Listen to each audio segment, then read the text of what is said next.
Mornings have a rhythm. You can hear it, feel it. And at Quaker, we fuel it. With 100% whole grain oats and a good source of fiber in every bowl, helping you turn that rhythm into your soundtrack for a great day. Fuel to start whatever's next. Quaker, official sponsor of FIFA World Cup 26. Let's go!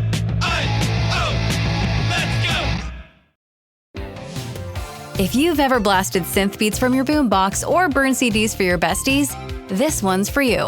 As people get older, much like their music tastes, their health needs change. AG1 is the simple daily health drink designed to deliver over 75 essential daily nutrients and pre- and probiotics to support energy, digestion, and mood, so you can make the most out of every decade and dance break. Learn more at drinkag1.com. Expedia and Visit Scotland invite you to come experience the beauty that awaits in Scotland. The sweep of wild coastlines, quiet lochs, and untamed landscapes. Fresh cuisine that feels rooted in the land. Come experience the kind of stillness that stays with you long after you leave. Plan your Scottish escape today at expedia.com/Visit Scotland.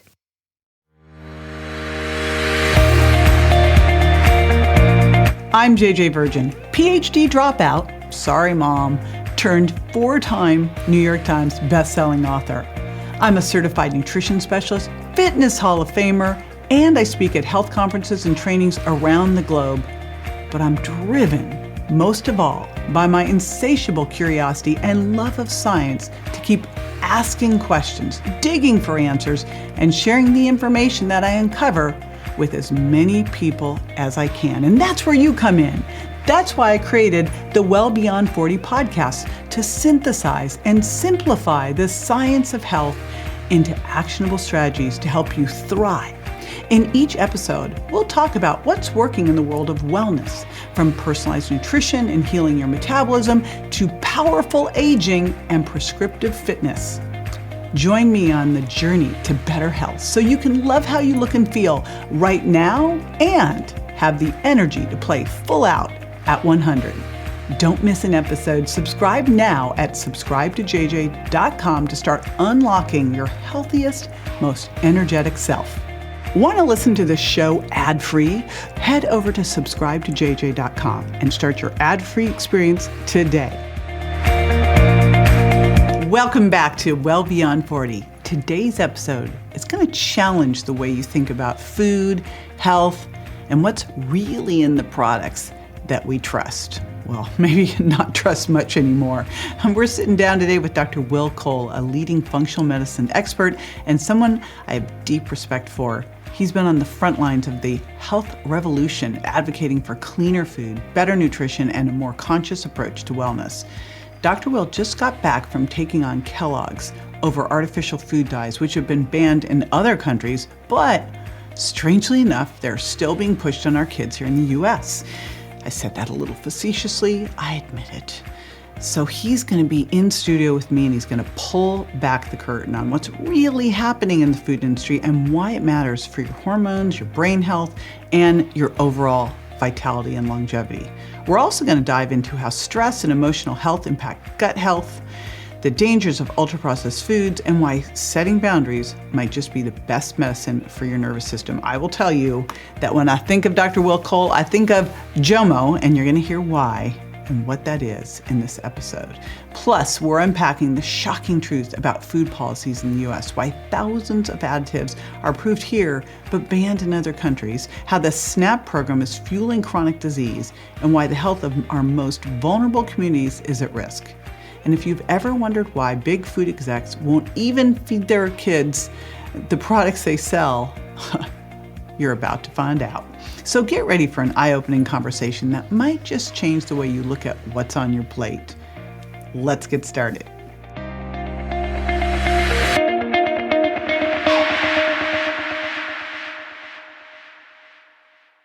If we knew more about our sleep, what would we do differently? Would we go to bed at a consistent time or take steps to reduce interruptions to our sleep? With Sleep Score, Apple Watch measures your bedtime consistency, interruptions, and sleep duration. Then, every morning it combines these factors into an easy-to-understand score from 1 to 100. So you'll know how to take the quality of your sleep from okay to very high. Know your sleep score with Apple Watch. iPhone 11 or later required.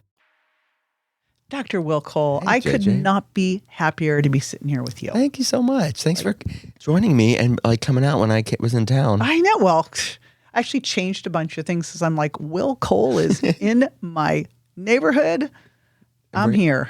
Thank you so Yes, much. yes. That means a lot. Thank you. Well, especially since you just came back from Washington, D.C. Yeah. You went to the Maha inaugural ball. Yeah. So you got 5 hours of sleep last night because I was like going, oh my gosh. But you were at the Maha inaugural ball. You just came back from D.C. You were in D.C. just a little while ago too, Yeah. which I'd love to talk about because you were there taking on Kellogg's. Yeah. Well, we actually flew out for Kellogg, we flew out to Battle Creek, Michigan. We went to Kellogg's headquarters. Oh, you did? Yes. Tell me about it. So that was really surreal. So Vani Hari, Food Babe. Do you know Vani? Yeah, she's great. I mean, she's been in our space for a long time and been a food activist for years. And she and Jason Karp, he was another food activist, head of Human Co., now major owner at True Food Kitchen and Hugh Chocolate for people that don't know. I mean, he's a great guy. So these are people that I've known for a long time, and Callie Means and Josh. So anyways, they said, come out. So I went to Battle Creek, Michigan, and we were really raising awareness around artificial food dyes in Fruit Loops, which they said in, I think it was 2018 or something like that, that they were going to remove it by a certain date years ago. The date came and went, no such removal. So we gave them hundreds of thousands. It was the largest food petition in American food history, saying if these are parents, people around the country that said, we demand follow through with your word. You said you're going to remove this. These artificial food dyes are highly regulated, outlawed, require warning labels in other countries, in the EU, in Canada, in Australia, New Zealand, and India. And they didn't accept the food petitions. They did. They kind of ignored us. One of the employees put a sign out the window and said, get off our lawn. This is all highly publicized. The media was all there. And it was, I thought of the 18th century, like parallels of the Marie Antoinette and Louis XVI of, let them eat their toxic food. It was kind of like that. Wow. Sort of the American elite monarchs, basically, these largely these people, because some of these people probably are, I see a lot of people in mainstream industries like that as telehealth patients. Them personally don't eat these foods. They don't feed the family Fruit Loops. The people that are working. I don't understand the hypocrisy of that. Like, I couldn't imagine working, for Coca-Cola and not allowing my kids to have Coca-Cola. Yeah. Yeah. Well, and that's what really the mission was, at least for me, is to raise awareness. And I thought, okay, we're in this little bubble, this little health bubble. But there were people, when I did that, friends of ours that know what I do, told my wife, they said, I didn't know about artificial food dyes. I didn't know that these cereals had the red dye 40 and the different artificial food dyes. We're going to make our household artificial food dye free. So these are people that you'd think tangentially they know what I do. They would have heard me talk, but it was their aha moment. So there's a lot of people that don't know in middle America that aren't wellness aficionados that need to be informed, to have informed consent about this.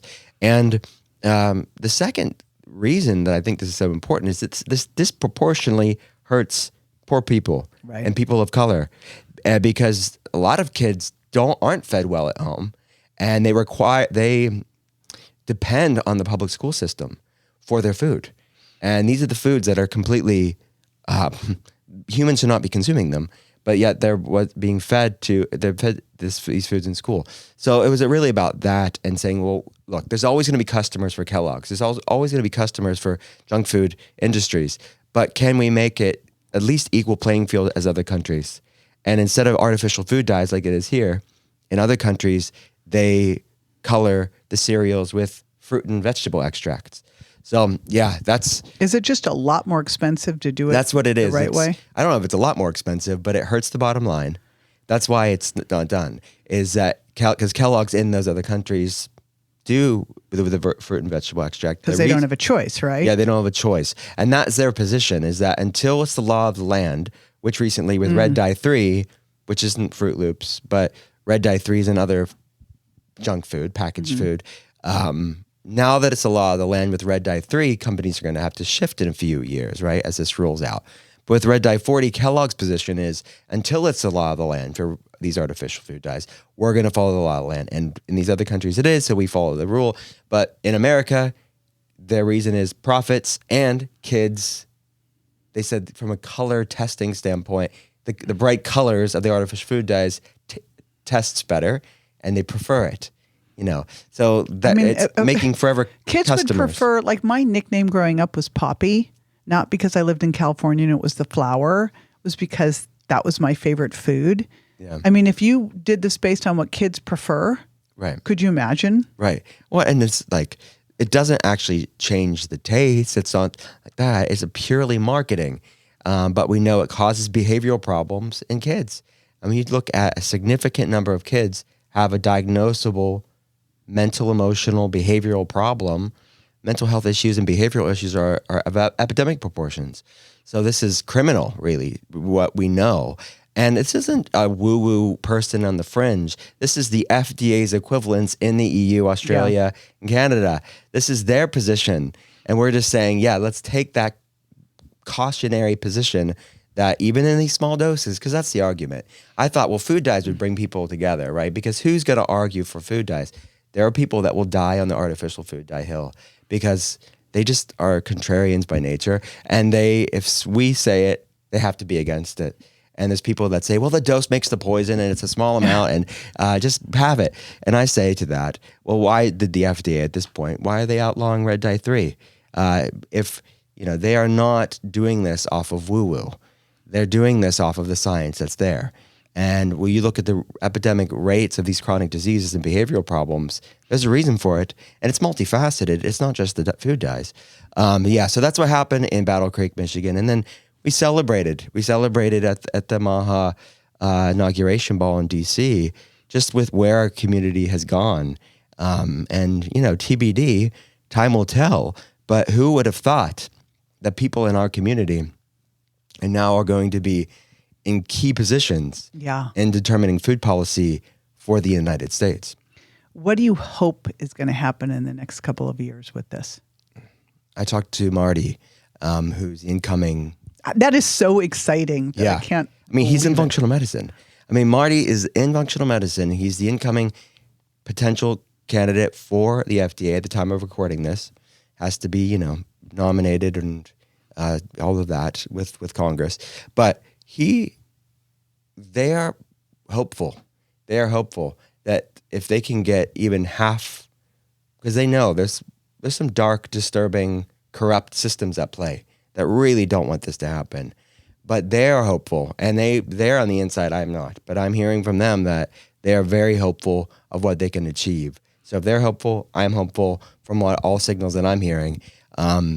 What can we get done in 4 years? And as you and I said before we started recording this isn't political. It shouldn't be political. It shouldn't be. It's been made political. It's just a bipartisan ridiculous. Human thing. Yeah. And people on the right and left are coming together on this. Bernie Sanders recently had a forum about the chronic disease epidemic and agrees with all of these things that's being talked about with Bobby and Marty and Oz. Bobby Kennedy is a longstanding Democrat from a longstanding Democratic family who's now... And I would assume most of the people in the Maha community are independent, center-left, libertarian. We're not ideologue Republicans. We're not. Or conservatives, I should say. We're not super conservative people, at least socially, right? I'd say most of us are probably socially liberal, fiscally maybe responsible and conservative. But I think we're most of America, that we want health. We want prosperity. We want freedom. We want diversity of thought and opinion. These things are essential to human health. So if you were the benevolent dictator of the world, Yeah. and you could change 3 things about the way we approach health, what would they be? From a policy standpoint. It can be anything. It could be anything. Yeah. Well, I think the grass laws, generally recognized as safe, is problematic when it comes to, there's thousands of ingredients. I've seen some statistics like 10,000 additives in the American food supply versus in the EU, it's 400 different additives. So we have a significant amount, thousands and thousands of additives that are generally recognized as safe we are seeing that's why we have such an epidemic rise of autism, autoimmune problems. How do those metabolic get and fertility passed issues. through those grass? Something being loophole. considered as grass. It's a loophole in the law. So hopefully these are things that these politicians, these doctors that are now in politics, and politicians and food lawyers, and I talked to a lot of them last night, food lawyers and food policy experts that are really going to close these loopholes and make our food safer for our families. Yeah. Wow.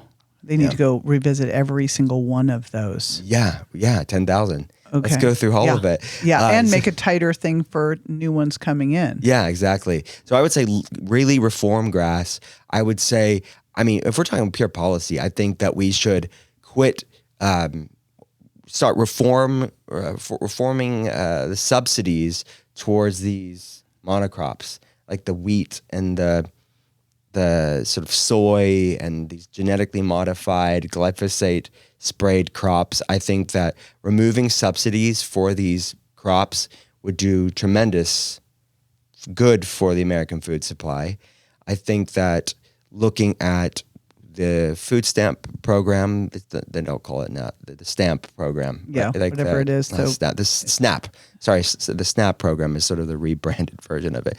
But the food assistance program, I think that taking junk food, processed foods out of that, you are preying on people that there's no informed consent to go for these foods that we feed chronic disease for these people, and then we pay for their chronic disease management.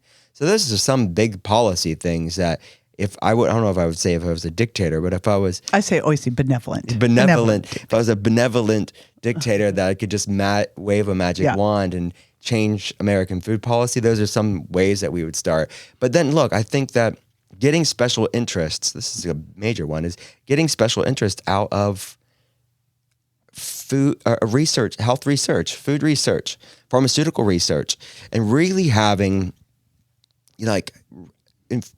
diversity of thought as far as the research is concerned, having an ability for innovative, out-of-the-box ideas to come forward and not subjugate or suppress information when it's inconvenient. So things like peptides and alternative therapies and psychedelics and nutrient density when it comes to food really can run wild and free, and people can have true informed consent. Because to have true informed consent when it comes to somebody's health, we need to know the real evidence-based benefits. What are the relative side effects, if you talk about pharmaceuticals, for example, and the choice to make what's right for you.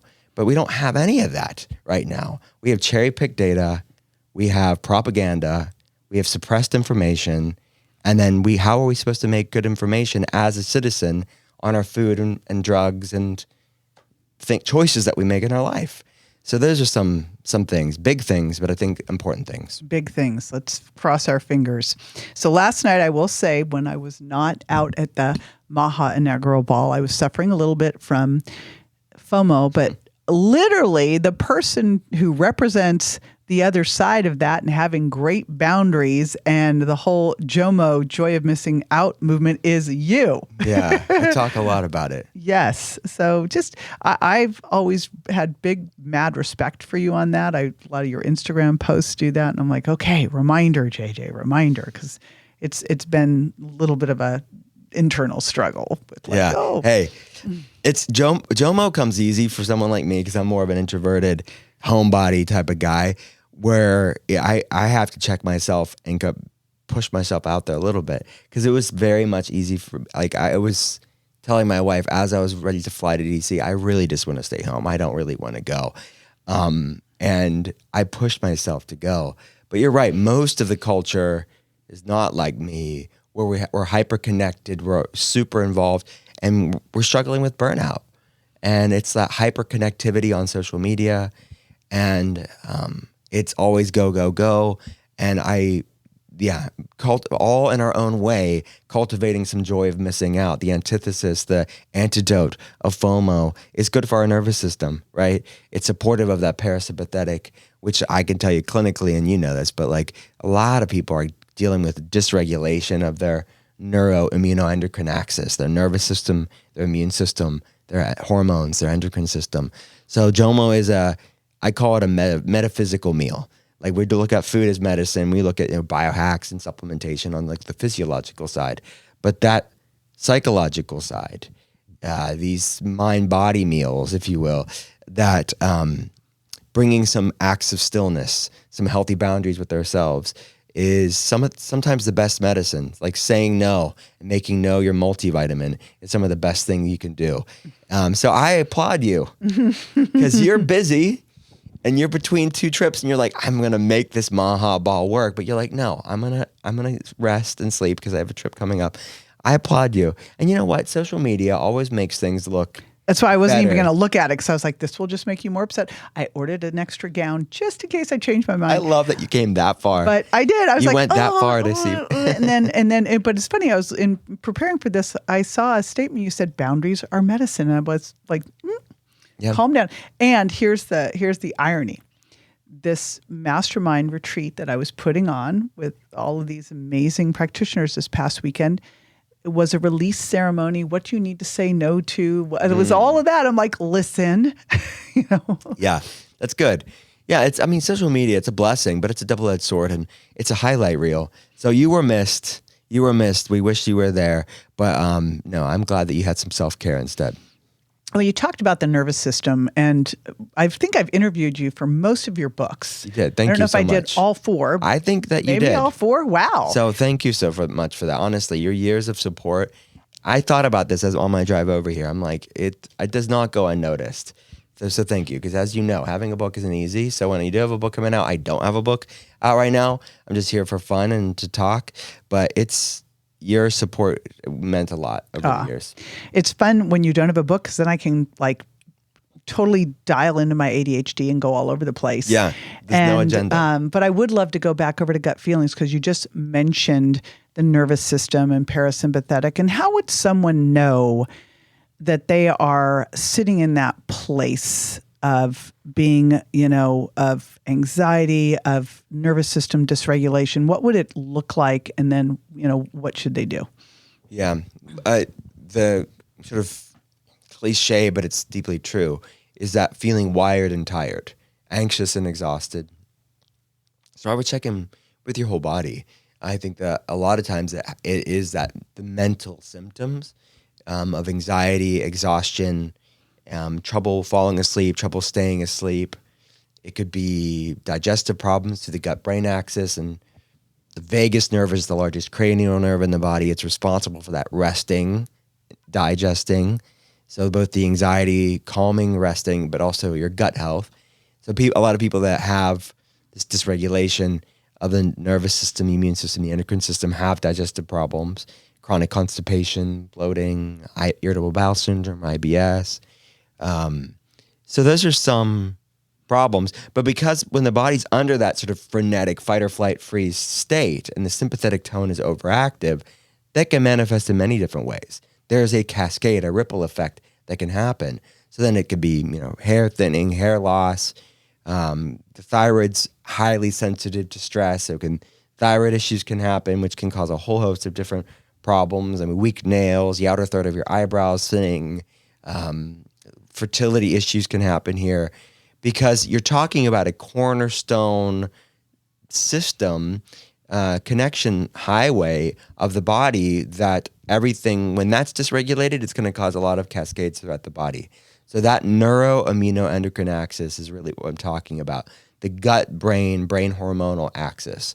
So those are some telltale signs that your body's giving you some proverbial check engine lights.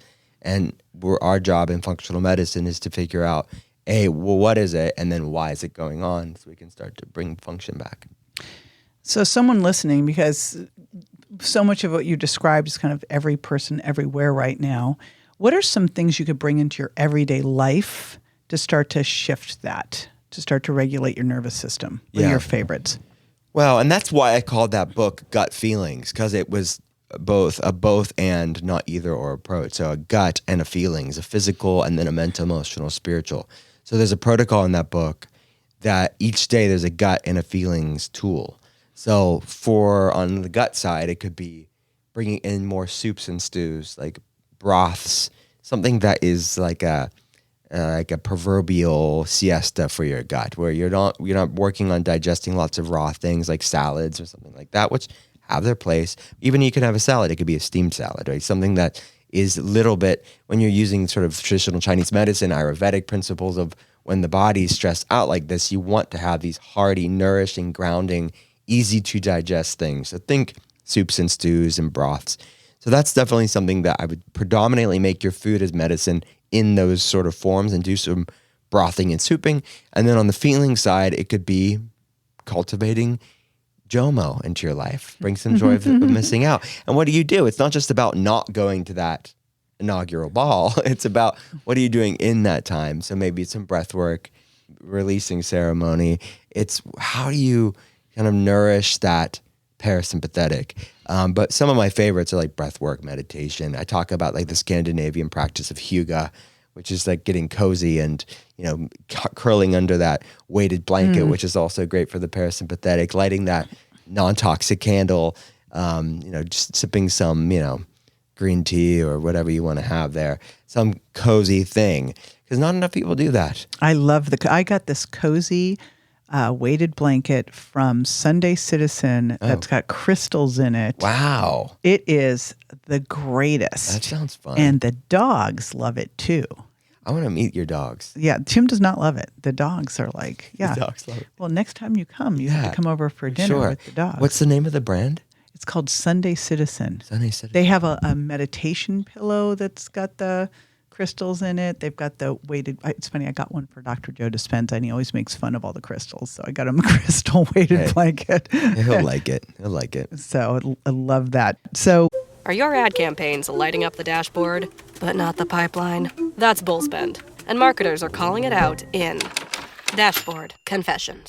My boss asked for results, so I opened my dashboard for the only positive-sounding metric I had: impressions. Cut the bull spend. See revenue, not just reach. LinkedIn delivers the highest return on ad spend of major ad networks. Advertise on LinkedIn. Spend $250 on your first campaign and get a $250 credit. Go to linkedin.com/campaign. Terms and conditions apply. You've talked about orthorexia. Let's kind of get into that a little bit. Yeah. So there are, for people that don't know, it's disordered eating around healthy foods. And it's a complex topic, right? I'll say this, it's human nature, especially in our culture with social media and tribalism and all of that, to overcorrect. So we have a history as a culture to focus purely on the outward, on vanity, on thinness, and the context can be lost there, where it could be just about that, just the superficial looks, and not about true health and your outer looks being a ripple effect of that. So when that context is lost and it's just sort of the vapid, superficial vanity, it can create a lot of problems. And diet culture has hurt a lot of people over the years. It's messed up a lot of people's relationship with their bodies, messed up a lot of people's relationship with food.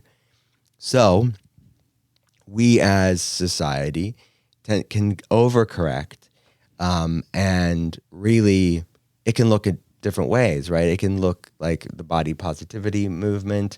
It could look like the health at every size. There's no such thing as bad food. And we have this sort of toxic tribalism, as we do in many different spaces within our world, where it's this either or, right? It's like we have our culture today, I think a lot of the conversations, you look at body positivity, health at every size, they will say any food change, you'll say, they'll call it toxic diet culture. And that context and nuance is lost, right? And we know the truth is oftentimes somewhere in the middle. Yes, toxic diet culture has messed people up, but it's also hurting people to say there's no such thing as a bad food. Like a food that doesn't love your body back isn't good. It doesn't make you a bad person, but it doesn't make you healthy either if you eat it on a daily basis. So orthorexia is in this sort of conversation because health and wellness, the people in our community, it's the best of intentions, but sometimes the context and nuance is lost there when we're talking about protein and intermittent fasting, and you have very real things like autoimmune problems and gut health issues because of our environment. And we have 24/7 health information on podcasts and books and all these amazing things. But sometimes the vessel, the person, the consumer, can't contain the amount of information that they have at their fingertips in this weird world that we live in. And it can create this sort of hyper-focus obsession around health.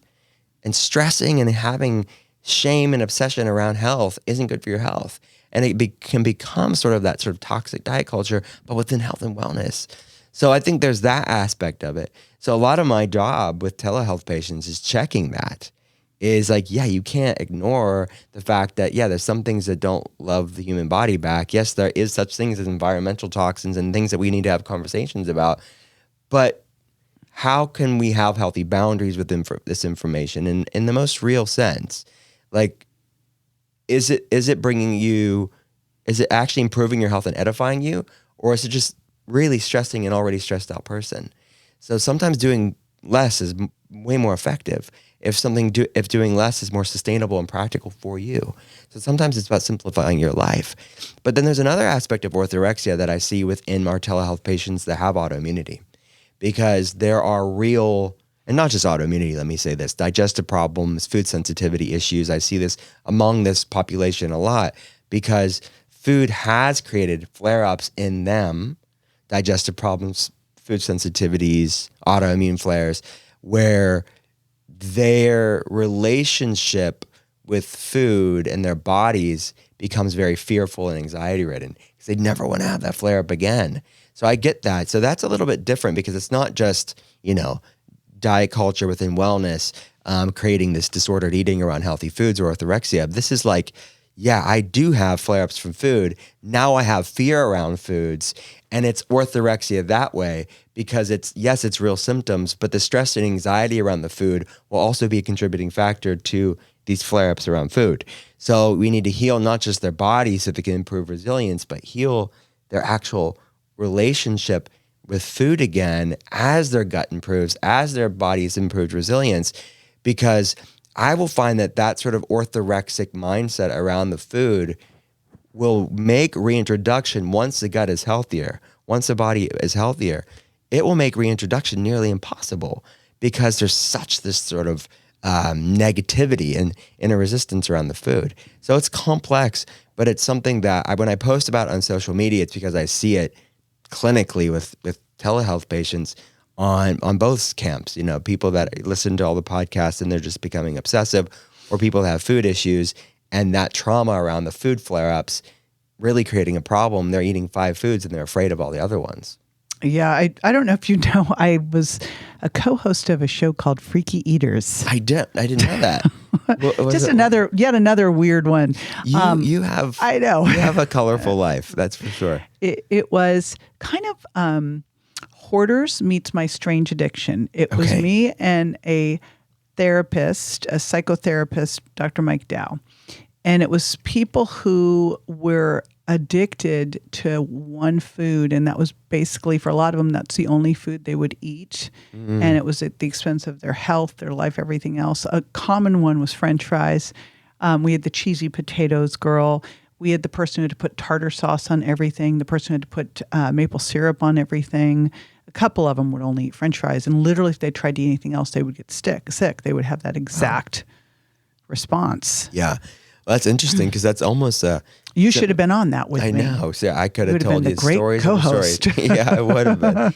But yeah, it's not pretty when someone's in that state because look, food sensitivities, digestive problems, autoimmune conditions are very real. So the trauma around that food, then them never wanting to have that flare up again is very real.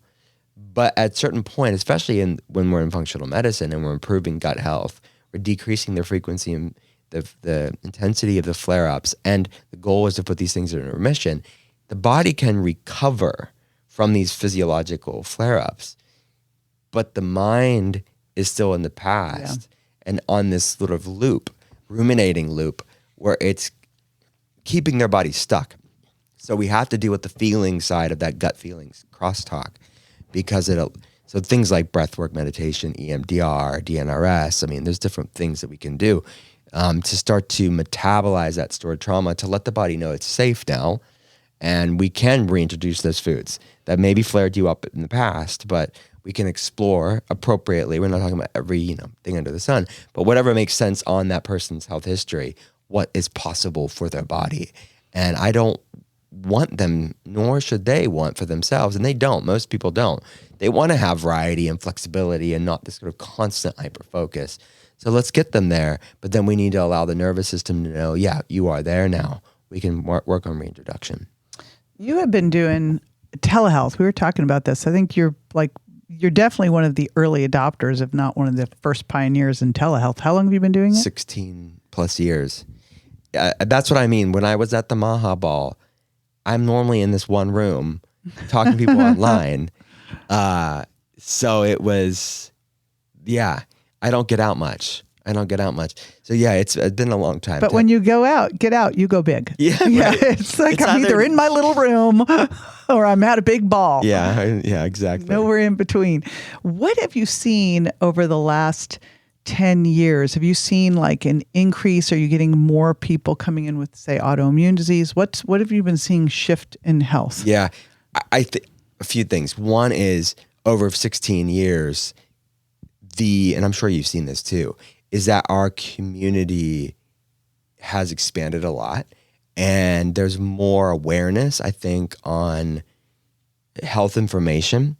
And I honestly, to be honest with you, I think it's one of the reasons why the whole Maha thing has happened the way that it did, because there is this growing informed populace that's voting with their dollars when it comes to the foods and the products that they want.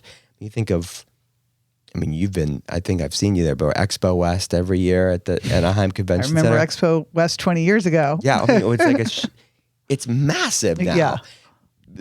And these sort of massive conglomerate, By the way, Expo West is like now to me fake health food. Well, yeah.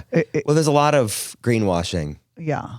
But there's a lot of good brands too, you right? just have to find it, but it's not have discerning eye. It's just like going to Whole Foods. Yeah. So it's the largest natural health food expo in the world. And the point saying this is that is as big as it is. The health and wellness industry is as big as it is because people have voted with their dollars. So, and people also voted in the election because in large part, I think if you look at the percentage of people that are voting for health in this country, it's because people are waking up that what we're doing is unsustainable.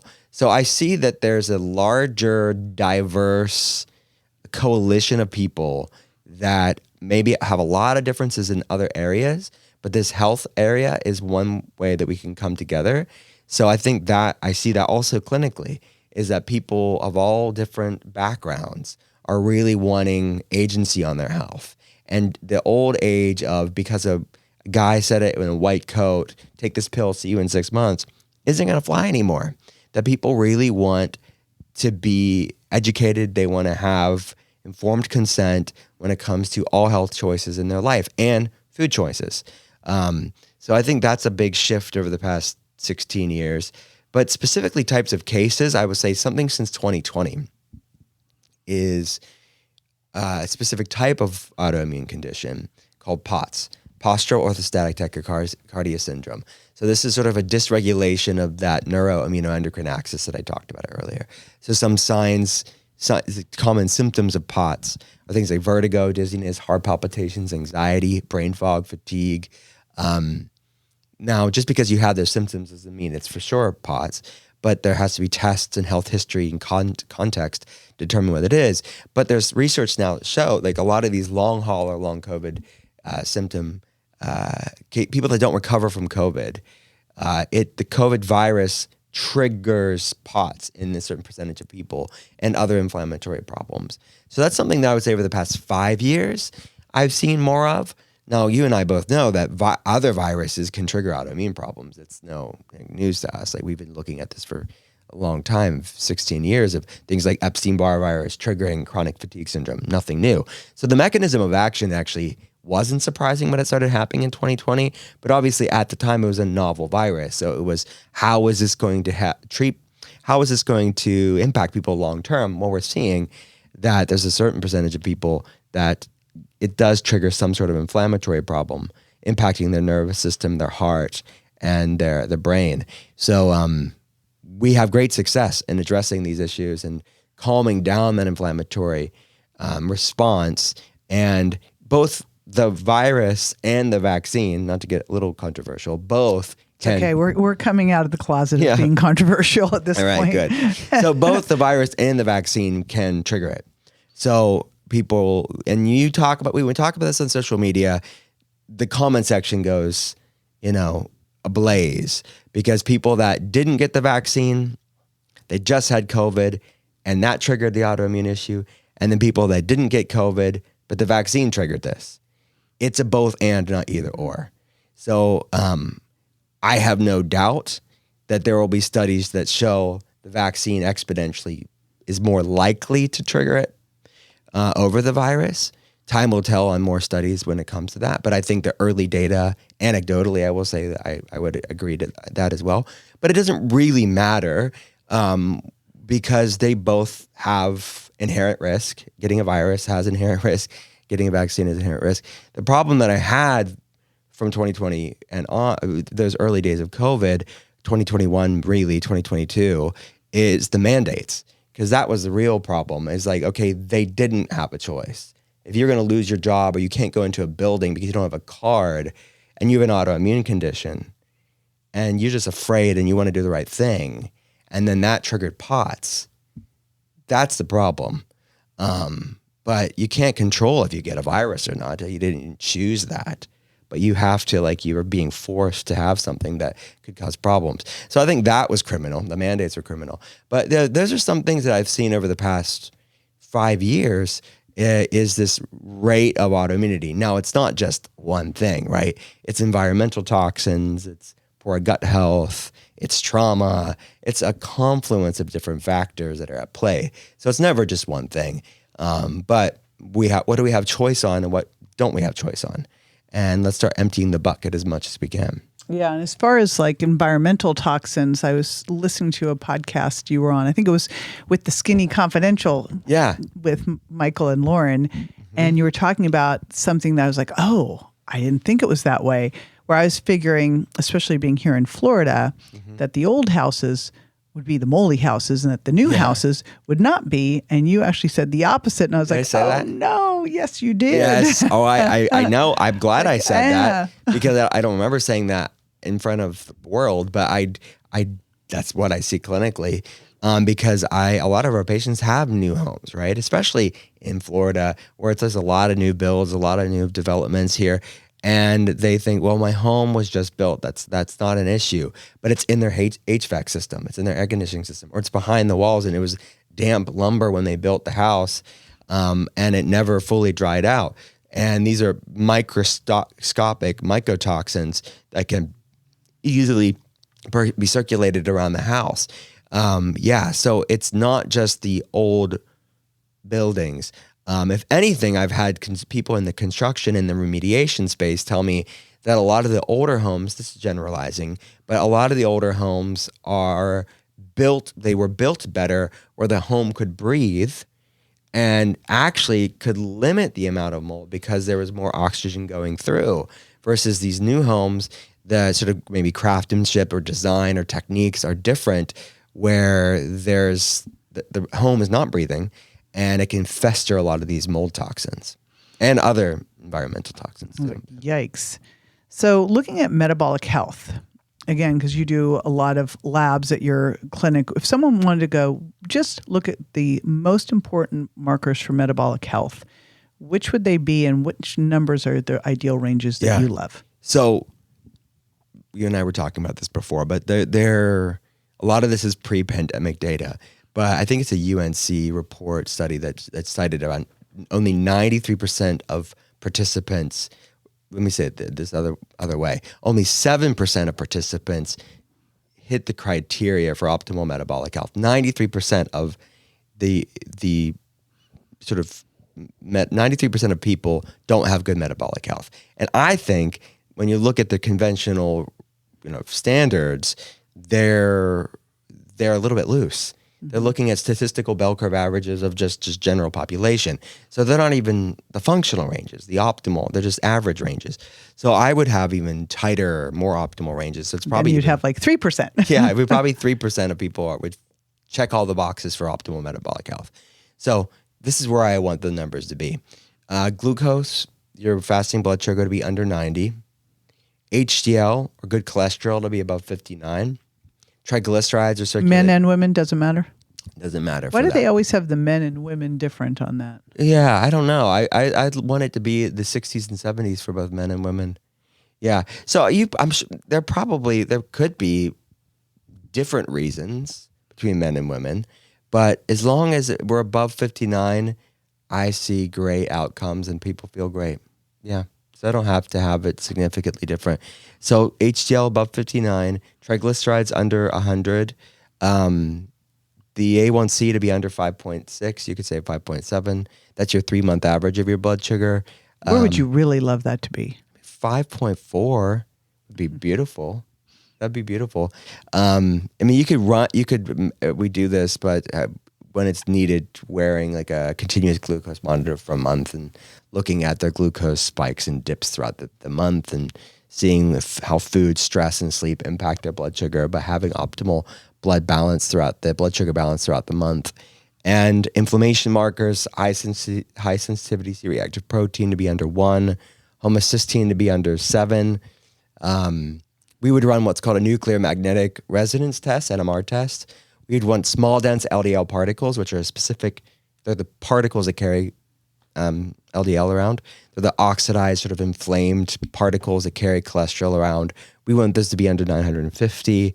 We want to be in pattern A, which is the fluffy, large buoyant LDL particles.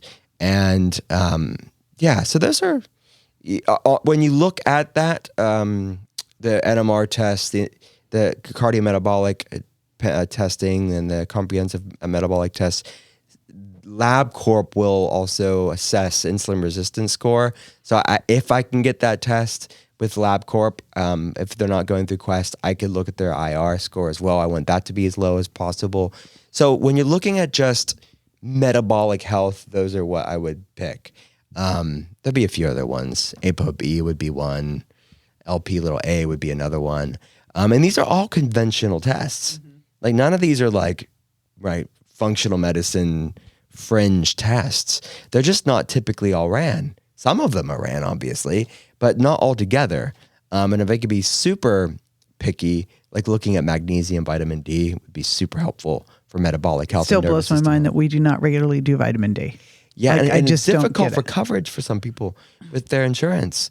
Yeah, it shouldn't stop them. I mean, we'll find a way to get it for them because this should be paramount that everybody's running a magnesium, RBC, and a vitamin D.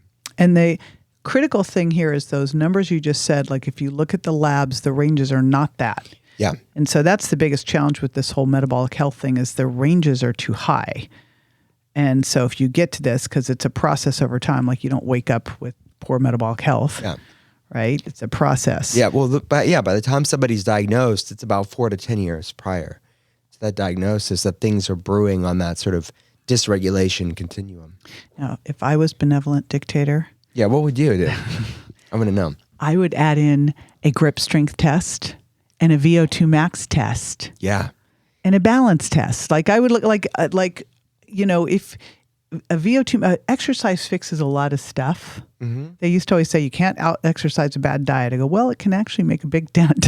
Yeah. You know? Well, yeah. And with food is not going to be directly correlated to grip strength. I mean, there's going to be some things that exercise is going to move the needle for longevity and health span. So, I mean, it would be fabulous if you went to your healthcare provider, they did a DEXA scan, they did a grip strength, they did like a jump test, they did a VO2 max, then they did all of those ones as well. Then you'd really have some direction to go. Should be standard. I mean, hey, you should be part of these the incoming initiatives. I should have gone to that ball.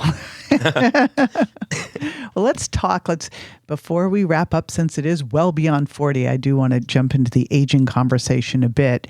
And what I would love to do is I want to connect the dots between inflammation and aging, but I also want to connect the dots in this whole controversy out there of low protein versus optimal protein with aging, because there's still a whole camp out there that thinks that you should not eat much protein, that it will age you.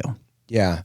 Well, I mean, that's centered around a lot of mTOR, right? It's mTOR and the research around mTOR and longevity. Yeah. So I just think we lose the context of real life. We become so hyper-focused on the pathway and don't look at the larger context of it. So I think it's oftentimes a both and approach even there. There's a time when we want mTOR to be low, right? I think that there's cyclical times of fasting to upregulate these deep mitochondrial mitophagy pathways and decrease mTOR to allow stem cells to be activated and AMPK to be upregulated and all these amazing pro-antioxidant, pro-health span pathways. But it's human nature to say, well, if it's cyclical times is good to clean house, right? Time for cellular renewal, let's always be in that state. And we're going to have diminishing returns of that. And then you have these people that just look completely translucent and pale and feeble. And it's like they don't look like a picture of health at all. And they've kind of lost sight on it because they sort of worship the pathway versus looking at the larger context of how to be a vibrant human. And so I think that we have to be mindful of protein optimization, but yes, have times of fasting as well. So I think that's the art part of science. Or science is an art, right? But we become, more is better, and it's just this one thing. But I think diversity is the spice of life, if you will, when it comes to so many different things, but specifically health. That I think finding times of seasonal pulsed fasting could be hugely beneficial to clean out dead dysfunctional cells and do protein sparing protocols and limit protein for a time.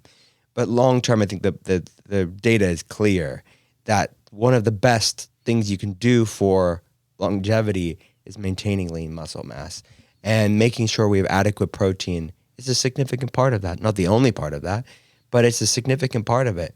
I think that, I don't know. What are people saying? What are people saying? Because I know that when you look at Vulture Longo's research and the fasting mimicking approach, and especially a lot of vegans out there, they don't really they think we go overboard on protein. Well, I think it's there's definitely two schools of thought, and I think it follows the whole orthorexia thing. It's like hardcore that way, hardcore this way. And it's like, what if both are right? Yeah. Both are right. Yeah. I think it was Sachin Panda that said we were actually eating now like 15 hours a day. Yeah. Like we just literally wake up and eat until we pass out. Yeah. So that's not the right way to go. But it's also, if you go on this OMAD, one meal a day for an extended period of time, that's not the right. So it's really how do you use all of this?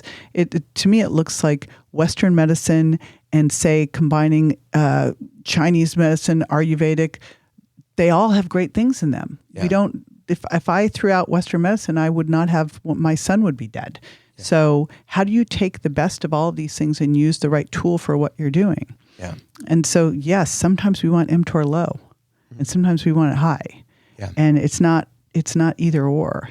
It's all of this. But if for some reason, I remember back when I was in exercise science, the resistance trainers had to fight with the yoga people. I'm like, what if we need both of these? Yeah. So I was like, let's all get along. I know we it. need all of it. We do need all of We it. need to run and lift weights and do some yoga. I mean, look at the people that this is a generality, but the people that are the most vibrant, the most healthy, and I would say also be great if we could have their labs too, but because of the brilliance of social media, many people will share their labs of what they're doing. I think that it's easy to get on a soapbox and say, well, this is the way and everybody should do this. But when somebody is so myopic that they kind of lose sight of real life, I think that we create the overcorrection like we were talking about earlier. You're absolutely right. The sort of hyper-focused overcorrection, and it becomes sort of a cult of this idea versus the sort of art of life. Okay, so you said showing labs on social media. So Brian Johnson. Well, that's kind of what I was thinking about. I was actually thinking of him. I'm fascinated by Brian Johnson. Yeah, me too. Right? And I just thank you, Brian, for sharing everything you're doing. And the way you live your life does not seem fun whatsoever to me. But for those of you who don't know who he is the guy who's running the Don't Die movement. Yeah. And have you heard his daily lifestyle? I've seen, I don't know if it's changed over the years, but yes, I've seen him talk about it. It's very complex. Tons of supplements, right? Mm-hmm. Plant-based, completely plant-based. Completely plant-based. So I know he was kind of in that camp with protein. Like goes to bed, I think, at 8 every night, gets up at 5 or 4, eats within a very small window, stops eating at 2. Yeah. Yeah. But he gets a lot of attention, right? He gets a lot of attention. It's very, people are curious about it because it is so unrealistic. I think that I don't know him. We've talked a little bit. I want to have him on my podcast. I want to talk to him about this. But look, people do these things with good intentions, and I know he wants to help people, right? I just wonder, doesn't he want to break out every once in a while and maybe he does. That'd be one of the questions. Dance on the beach at midnight? Yeah. But I was last night when I was at the ball. Paul Saladino was behind me, and we were actually talking about him because apparently they were going at it on X. Oh boy! And what is it with X and the guys fighting the diet wars and stuff on X? Well, see, that's what I mean. When you asked me the question, I'm like, I don't even know all the things that are at play here because I'm not really paying attention to it. I'm just seeing patients. But I'm just in my little box. I am really in a bubble, man.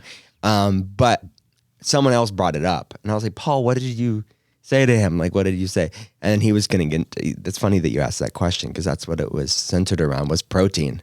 Mm-hmm. And these sort of high protein and no protein wars on X. But it's first is all the debating on social media isn't good for our health either. So how about we just laid off? It's like Paul, Dave. They love to drop one in there, hit. Like oatmeal with the peasant food, and then Paul Saladino will do it with the broccoli, and you're like, oh, here we go. Here we go. The smart guys that are just it's a pissing contest. But it's not for me. All right. Well, so you said something on a podcast, or someone I think was introducing you saying he was biohacking in his teens. Yeah. And well, yeah. Well, the story behind that was I didn't call it biohacking. My first job was at the finish line and at the mall. I was 16 years old. But mine was at Swenson's ice cream parlor. Oh, okay. Same but different. Okay. Yeah, same. Totally, because mine was probably filled with forever chemicals and PFAS, all those tennis shoes, and breathing in those fumes. But I'd use my paycheck to go to the health food store and buy raw milk and the latest herbs and botanicals. And I really just loved human optimization and studying the science that was available at the time. So yeah, I was tinkering with my health at a young age. Yeah. Isn't that funny? So this tinkering, that was me saving my allowance to go to the health food store, is considered biohacking. I'm like, isn't I like the health optimization thing. No, yeah. I don't call myself, I don't even think of myself like a biohacking. If I said that on a podcast, it was just me trying to give. I think they were introducing you that way. Right, that's what they said. That's interesting because I don't see you as a shortcut guy. No, I'm not. No.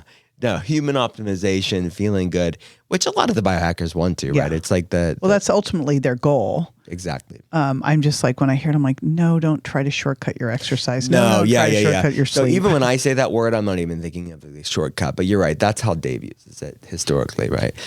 No, I just mean like tools to optimize.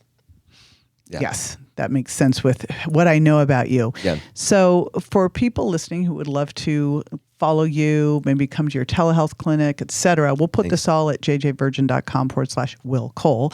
But where all can they find you? Thank you.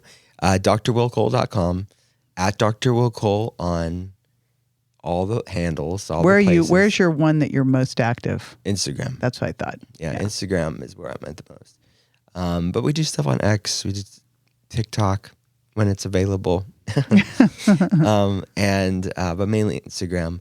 And my podcast is called The Art of Being Well. So, yeah, those are all the places. Awesome. So jjvirgin.com/Will Cole, and I'm excited to have you over for dinner with the doggies. So you just let me know when you're going to be around. Yes, I'll be back. Let's hook it up. I'd love that. All right. Thanks for having me. Thank you.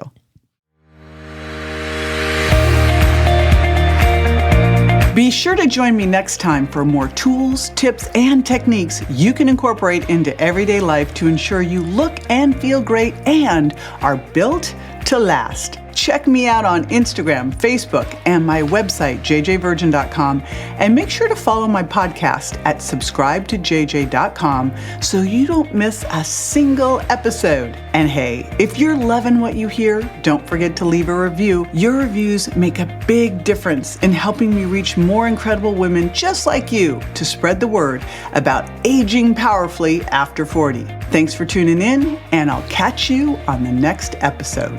Want to listen to this show ad-free?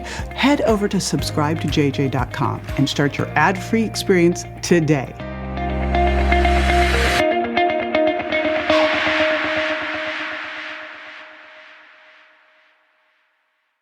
Hey, JJ here, and just a reminder that the Well Beyond 40 podcast offers health, wellness, fitness, and nutritional information that's designed for educational and entertainment purposes only. You should not rely on this information as a substitute for, nor does it replace professional medical advice, diagnosis, or treatment. If you have any concerns or questions about your health, you should always consult with a physician or other healthcare professional. Make sure that you do not disregard, avoid, or delay obtaining medical or health-related advice from your healthcare professional because of something you may have heard on the show or read in our show notes. The use of any information provided on the show is solely at your own risk.